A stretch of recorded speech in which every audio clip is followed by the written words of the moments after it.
በስመ አብ ወወልድ ወመንፈስ ቅዱስ አሐዱ አምላክ አሜን። ማርያም እናቴ ማርያም ማርያም እናቴ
ማርያም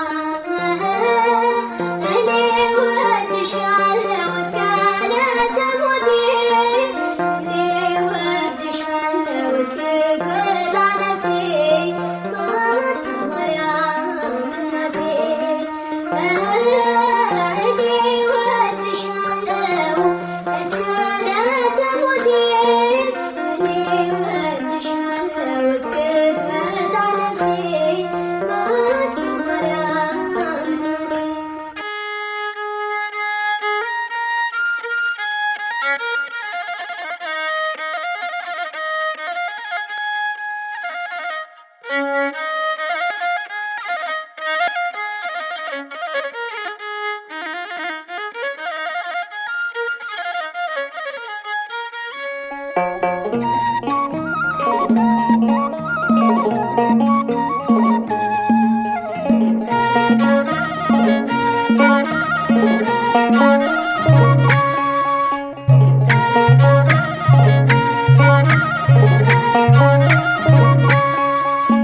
በዓለም ፈተና ቢዝልም ጉልበቴ ምንም ቢበረታ በኔ ላይ ጠላቴ ባንቺ ዋልፈዋለው ድንግል እመቤቴ ባንቺ ዋልፈዋለው ማርያም እመቤቴ በዓለም ፈተና ቢዝልም ጉልበቴ ምንም ቢበረታ በኔ ላይ ጠላቴ ባንቺ ዋልፈዋለው ድንግል እመቤቴ ባንቺ ዋልፈዋለው ማርያም እመቤቴ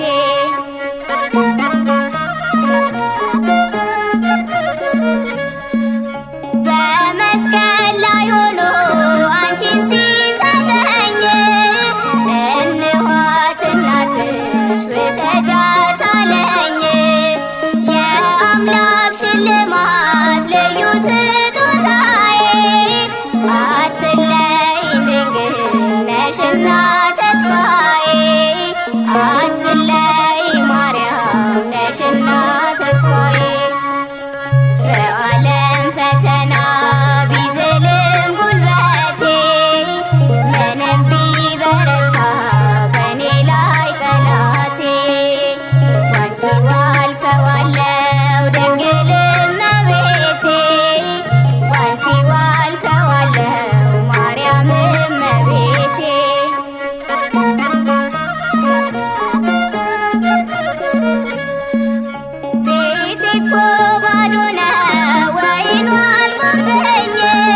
ድንግል ሆይ ምልጃሽን ስምሽን ከጠሩ ጎዶሎ ይሞላል። በምልጃሽ ተማምኖ ከቶ ማን ይወድቃል? በምልጃሽ ተማምኖ ከቶ ማን ይወድቃል? በዓለም ፈተና ቢዝልም ጉልበቴ ምንም ቢበረታ በኔ ላይ ጠላቴ ባንቺ አልፈዋለሁ ድንግል እመቤቴ ባንቺ አልፈዋለሁ ማርያም እመቤቴ።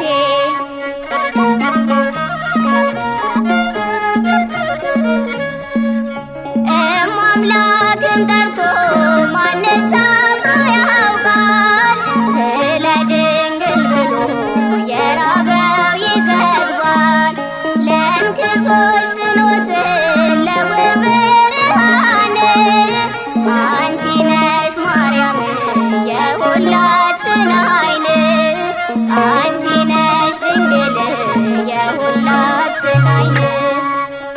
በዓለም ፈተና ቢዝልም ጉልበቴ ምንም ቢበረታ በኔ ላይ ጠላቴ ባንቺ አልፈዋለሁ ድንግል እመቤቴ ባንቺ አልፈዋለሁ ማርያም እመቤቴ። በዓለም ፈተና ቢዝልም ጉልበቴ ምንም ቢበረታ በኔ ላይ ጠላቴ ባንቺ አልፈዋለሁ ድንግል እመቤቴ ባንቺ አልፈዋለሁ ማርያም እመቤቴ።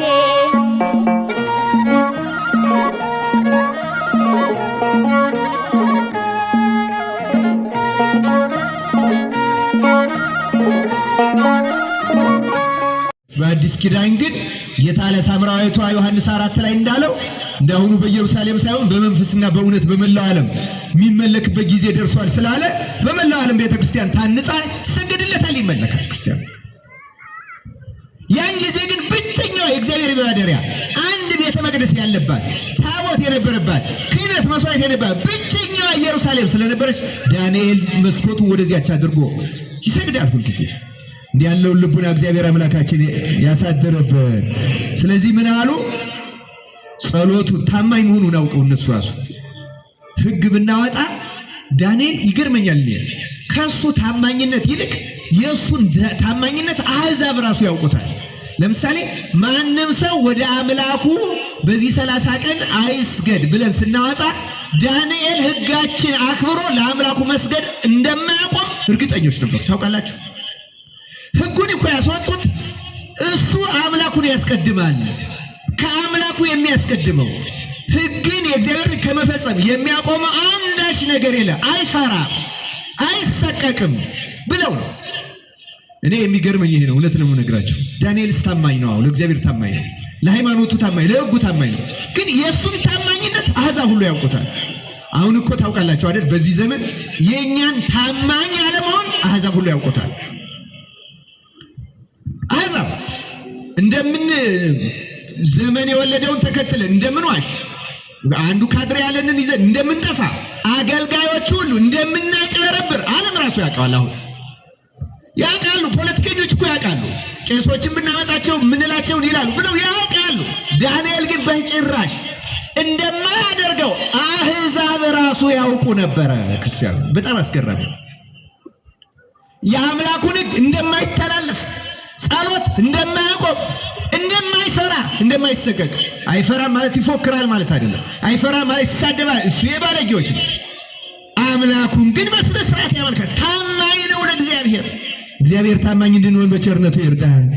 ስለዚህ ንጉሱን አታለው በዚህ 30 ቀን ውስጥ ካንተ ከንጉስ በቀር ማንም ሰው ለአምላኩም ለማንም ለሌላ አካል እንዳይሰግድ ሕግ ይውጣ። ይህን ተላልፎ ቢገኝ ደግሞ ለተራቡ አንበሶች ቅጣት እንዲጣል፣ ይሄ ደግሞ ሕግ እንዳይሻር በጸና በፋርስና በሜዶን ማህተም ይታተም በማይሻረው ብለው ይህንን አሳወጁ። ንጉሥ ወጥመድ መሆኑን አላወቀም፣ አወጀ። ዳንኤል እንዳስለመደው በመጀመሪያዋ ቀን ሳይሰቀቅ አሁንም ደግሞ ቢያንስ እግዚአብሔር የማያውቀው የለም መስኮቴን ልዝጋት ሳይል እንዳስለመደው መስኮቱን ከፍቶ በጣም እኮ ይገርማል። አይገርማችሁም ክርስቲያኖች? አሁን እኛ እስቲ አለችን ጥቅስ ደግሞ አለች ለዚህ የምትሆን ጥቅስ አለችን። በነገራችን ላይ ወተሃባ ህዳጣን እስከ ያልፍ ማቱ ለእግዚአብሔር የምትል ኢሳይያስ የተናገራት አይ መከራው እስኪያልፍ ድረስ ደበቅ በል እንላለን። እውነቱን ለመናገር አለው ጊዜ አለው፣ ያ የሚደረግበትም ጊዜ አለው። ዳንኤልን ያውቃል። ብቸኛ ነው፣ ዘመድ የለውም፣ ረዳት የለውም እኮ በዚያ ምድር እኮ። ግን ታማኝነቱ ለእግዚአብሔር ስለሆነ እስቲ መስኮቷን ዘግቼ ልጸልይ አላለ። ወይም ደግሞ ቦታ እስኪ ልቀይር አላለ። እንዳስለመደው መስኮቱን ከፍቶ በ3 ሰዓት በ6 ሰዓት በ9 ሰዓት ለአምላኩ እየሰገደ ጸለየ። ዳንኤል አመለከ፣ አምላኩን ሰገደለት፣ አከበረው። ምክንያቱም ከእግዚአብሔር ጋር የሚለየን የማንም አዋጅ ቢሆን ልንሰማው አይገባል። ለምን? ኦሪት ምን ትላለች? እግዚአብሔር አምላክን በፍጹም ነፍስህ፣ በፍጹም ኃይልህ፣ በፍጹም ሰውነትህ፣ በሁለንተና አምልክ፣ ለእሱ ብቻ ስገድ ትላለች። ለእግዚአብሔር ከመስገድ የሚከለክል አንድም ነገር እውነተኛ አማኝ ሊቀበል አይችልም። ክርስቲያኖች እግዚአብሔር እንዲህ ያለ ጽናት ለሁላችን በቸርነቱ ያደለን። ከዚያ በኋላ ንጉሱን ሄዱና ንጉሥ ሆይ እንዲህ ብለህ ሕግ አውጥተህ አልነበረምን? አዎን። ይሄው ትዕቢተኛው ዳንኤል ይሄው ሲሰግድ አገኘነዋል። ንጉሱ አሁን ወጥመዱ ገባው። እውነት ቅንነት ስለነበረው ዳንኤል ሊያድነው አሰበ። ሙሉ ቀን ደከመ። በኋላ ግን እንደ በማይቀለበሰው በፋርስና በሜዶን ማህተም በዚያ ቀለበት ታትሟል። ይሄን ልትሽር አትችልም፣ ካልሆነ ሕግ አፍርሰሃል ብለው ሊነሱ ነው። ስለዚህ እንግዲህ አሳለ ሁልጊዜ የምታመልከው አምላክህ ያድንህ አለና ዳንኤልን የአንበሳ ጉድጓድ ውስጥ ጣለው። እግዚአብሔር ግን ከማን ጋር ነበረ? ከዳንኤል ጋር። 3 ዓመት በጥሬ እየጾመ ያመለከው ጥበብን የሰጠው እግዚአብሔር፣ ሁልጊዜም የተሰወረውን የሚገልጥለት እግዚአብሔር፣ ህልምን የሚያስተረጉመው እግዚአብሔር፣ ማስተዋልን የሰጠው እግዚአብሔር፣ ጥበብን የሰጠው እግዚአብሔር አሁንም ከዳንኤል ጋር አንበሶቹ እያጫወቱት ሄደ እና ንጉሱ እንቅልፍ አጥቶ እየተጨነቀ አደረ። በነጋው ሄደ፣ የአንበሳውን ጉድጓድ አስከፈተ። ዳንኤል በእውኑ የምታመልከው አምላክ እግዚአብሔር አድኖሃልን አለው። አሁን ንጉሥ ሆይ በአንተም ፊት አልበደልኩምና በእግዚአብሔርም ፊት ቅንነት ተገኝቶብኛልና እግዚአብሔር መልአኩን ልኮ የአንበሶቹን አፍ ዘጋ አለ። ይህን ያደረገ የዳንኤል አምላክ ስሙ የተመሰገነ ይሁን። ዳርዮስ ደስ አለው፣ በገመድ አስወጣው። ከዚያ በኋላ የተመቀኘቱን እነዚያን የ119ኙን ከነ ሚስቶቻቸው ከነ ልጆቻቸው ወደዚያ አንበሳ ጉድጓድ ጣሏቸው ብሎ ሲጣሉ ገና መሬት ሳይነኩ አንበሶቹ እየዘለሉ እየተቀበሉ እንደ ኳስ እየተቦጫጨቁ ገደሏቸው ይላል። የዳንኤል አምላክ ለእኛም ቸርነቱን ያደርግልን። ረጅም ጊዜ ወስጃለሁ። አንዳንድ ነጥቦችን ግን ማስታወስ ፈልጋለሁ። ዳንኤል በነገራችን ላይ 2 ጊዜ ነው የአንበሳ ጉድጓድ የተጣለው። ሌላ ጊዜ ደግሞ እንዲሁ ቤል የሚባል ጣዖታቸው ተረፈ ዳንኤል ላይ ተጽፏል። ቤል የሚባል ጣዖት ነበራቸው እና የጣዖቱ ካህናት ንጉሱን ያታልሉታል። ምንም ያታልሉት ይበላል ይጠጣል እያሉ በጣም ብዙ ምግብ እየተሰራ በየቀኑ ይገርብለታል፣ ጠጅ። እነሱ ከጣዖት ቤቱ በስር እንደ ቤዝመንት ክፍል አላቸው፣ መግቢያ ያላቸው የተሰወረች። በዚያች ገቡና ሚስቶቻቸው ልጆቻቸውን ይዘው ለጣዖት የቀረበውን እየበሉ አምላካችን ቤል በላው እያሉ ንጉሱን እያስደስቱ ይኖራሉ። ከዚያ በኋላ ንጉሱ አሁንም ለእኔ ለማመልከው አምላክ ለምንድን ነው የማትሰግደው አለው። እኔ ለሕያው አምላክ ለእግዚአብሔር አምላክ ብቻ ነው የምሰግደው፣ ለሌላ አምላክ አልሰግድም ሲለው ንጉሱ የኔም አምላክ እኮ ቤል ሕያው ነው፣ ይበላል ይጠጣል አለው። አይ ይሄ አይበላም፣ ሞኝ ነህ እንዴ? ከእንጨት ከብረት ከድንጋይ ተቀርጾ የተሰራ አይበላም እንዴ? ይበላል። ጣዖትም ካህናት ጠራና ይበላል አይበል እንዴ? ይበላል። ይሄን ያህል ግጭ ጠጭ፣ ይሄን ያህል ስጋ፣ ይሄን ያህል እንትን ይበላል በየዕለቱ። ይኸው እሺ ይቅረብለት። ከበላ ታምናለህ? ሐዋና አምናለሁ። ከዚያ ቀረበ። ለዚያ ለጣዖቱ ምግቡን በሙሉ አስገብተው ይውጡ አለ። ወጡ። ከወጡ በኋላ ዳንኤል ጥበበኛ ስለሆነ አመድ አምጡልኝ አለ። አመድ አስመጣና ያቺን ቤል ያለባትን የጣዖት ቦታን በሙሉ አመድ ነሰነሰባት። አመድ ነሰነሰባትና ወጣ። ንጉሱ ቆልፋለው፣ ተቆለፈ። ጠዋት ሲመጡ ምግቡ እንክት ተደርጎ ተበልቷል። ደስ አለው ንጉ። አየህ የኔ አምላክ ድል ይበላል ያው ነው አለ። ሳቀበት ዳንኤል ሳቀበትና አመዱ ላይ እንዳሁኑ ጫማ የለም፣ የእግራቸው ዱካ ታትማ አመድ የነሰነሰው ለዚህ የእያንዳንዱ የልጁም ዱካ አለ፣ የትልቁ ዱካ አለ በሙሉ። አየህ ይሄን ዱካ ይሄ የማን ይመስልሃል? ደነገጠ ንጉሱ። ተጠሩ። አስጨንቆ ሲመረምራቸው በስር በኩል እየገቡ እየበሉት እንደሚወጡ አወቀ ንጉሱ። እነዚያም በሙሉ ሰብስቦ ገደላቸው ይላል። አያችሁ ዳንኤል በባዕድ ምድር ሄዶ ተከብሮ ቀስ ብሎ ጣዖቱን ይንደዋል፣ ጥንቆላውን አስማቱን ይንደዋል። ከዚያ በኋላ ደግሞ ሌላ አምላክ ነበራቸው፣ ዘንዶ ነበራቸው ደግሞ። እሺ ይሄ ሕያው አይደለም፣ ለዚህ ለዘንዶ አትሰግድምን አለው። እንዴ ይሄ ለፍጥረት እኔ አልሰግድም። ከፈለክ አምላክ ነው ትላለህ፣ ይሄ ራሱንም ማዳን አይችልም። ከፈለክ እኔ ልግደለው ፍቀድልኝ አለው ዳንኤል። ፈቅጄልሃለሁ። አምላክ ከሆነ ራሱን ማዳን አለበት አይደለም? ቢያንስ ሲፈቅድለት ዳንኤል ዶሮ ማር የሚባል ታውቃላችሁ? የከተማ ሰው አያውቅም አይደለም? ብዙ ሰው ትልልቁ እንኳን ያውቃል፣ ከገጠር የመጣው ታውቃላችሁ? እስቲ የዶሮ ማር የሚያውቅ የዶሮ ማር የሚያውቃል? አው ጥቂት ሰው ነው። ላብራቶሪ ሄዳችሁ እዩት እንዳልል እንግዲህ ዶሮ ማር ላብራቶሪ የለም። ምን ላርጋችሁ? አው እንደዚህ ከዛፍ ላይ የሚወሰድ እንትን አለ እና ያንን በጭራ እየጠቀለለ አስሙቆ በስብ ተቀለለውና ስብ የስጋ አካል ነው አይደለም? ያንን ለአንበሳው ለዚያ ለዘንዶው ሰጠው። ሲሰጠው ሆዱ ተተረተረና ሞተ። በዚህ ጊዜ በቃ ከለዳውያን ተበሳጩ። ይሄ ዳንኤል በአገራችን ንጉስ ሆኖ አለ። ቤልን ንጉሳችንን አምላካችንን አፈረሰው፣ ካህናቱንም አስገደላቸው። አሁን ደግሞ ዘንዶውን አምላካችን እንዴት ይተረትረዋል? እንገላለን አምጣ ስጠን ብለው ንጉሱን አስጨንቀው ቀምተው ወስደው እንደገና አንበሳ ጉድጓድ ውስጥ ጣሉት ይላል። አንበሳ ጉድጓድ ውስጥ በወደቀበት 7 ቀን ሳይከፈት ተዘግቶ ተቀመጠ። 7 ቀን አንበሶቹ አሁንም አልበሉትም። ረሃብ ሊገለው ሆነ።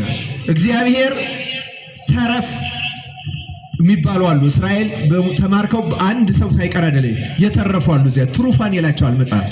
እዛው እስራኤል ሀገር የቀሩ ለነዚያ ለአጫጆች ምሳ ሊሰጥ ዕንባቆም ነብዩ ምሳ ይዞ ሲሄድ እግዚአብሔር መልአኩን አዘዘና ከእስራኤል ዕንባቆምን በመልአክ አስመጥቶ የተዘጋው የአንበሳው ጉድጓድ እንደተዘጋ ዕንባቆምን አስገብቶ ከአጫጆች ምሳ ዳንኤልን አበልቶ እንደገና መልአኩ ዕንባቆምን ወደ ኢየሩሳሌም መለሰው ይላል። ይህን ያደረገ አባቶቻችን አምላክ ክብር ምስጋና ይግባው። እስኪ ጥያቄ ልጠይቃችሁ። እግዚአብሔር ዕንባቆምን ከኢየሩሳሌም እንዳስመጣው በመልአኩ ዳንኤልን ከባቢሎን በመልአኩ አስወጥቶ ወደ ኢየሩሳሌም መውሰድ ይችል ነበር አይችልም ነበር? ንገሩኝ እስኪ። ይችላል አይችልም? ይችላል። ምክንያቱም ዕንባቆምንም በተዘጋ የአንበሳ ጉድጓድ ነው ያስገባው። እግዚአብሔር ከአንበሳ ጉድጓድ ማውጣት ይችላል። ለምን አላደረገው? የእግዚአብሔር ክብር እንዲገለጽ። የማን ክብር እንዲገለጽ? ጻድቃንን፣ ነቢያትን፣ ሐዋርያትን ለመከራ አሳልፎ የመስጠት የእግዚአብሔር ክብር እንዲገለጽ። አሁን ተሰዋ ቢሆን ኖሮ አይታወቅም ነበር። ሁለተኛም ደግሞ ምሳሌው እንዲታወቅ። የትኛው ምሳሌ? ጌታ በተዘጋ ማኅፀን ገብቶ ለመወለዱ፣ ጌታ በተዘጋ መቃብር ለመነሳቱ፣ ለነዚህ ሁሉ ምሳሌ እንዲሆን እግዚአብሔር ይህንን የድንግልና ምስጢር ለሕዝብ ለእስራኤል ብቻ ሳይሆን ለአሕዛብ፣ ለባቢሎናውያን፣ ለከዳውያን በዓለም በታወቀ ታሪክ እንዲመዘገብ ስለፈለገ ነው ያደረገው ክርስቲያኖች። ዳንኤልም ወስዶት የሆኑ ግን በምትሃት ይሰወር በምን ይሁን አይታወቅም ነበር። እግዚአብሔር እንዴት ያለ ጠባቂ አምላክ፣ አዳኝ አምላክ፣ መጋቢ አምላክ፣ ታዳጊ አምላክ እንዲሆን እንዲታወቅ ዳንኤል የእግዚአብሔር መገለጫው ስለሆነ ክርስቲያኖች ከሳምንት በኋላ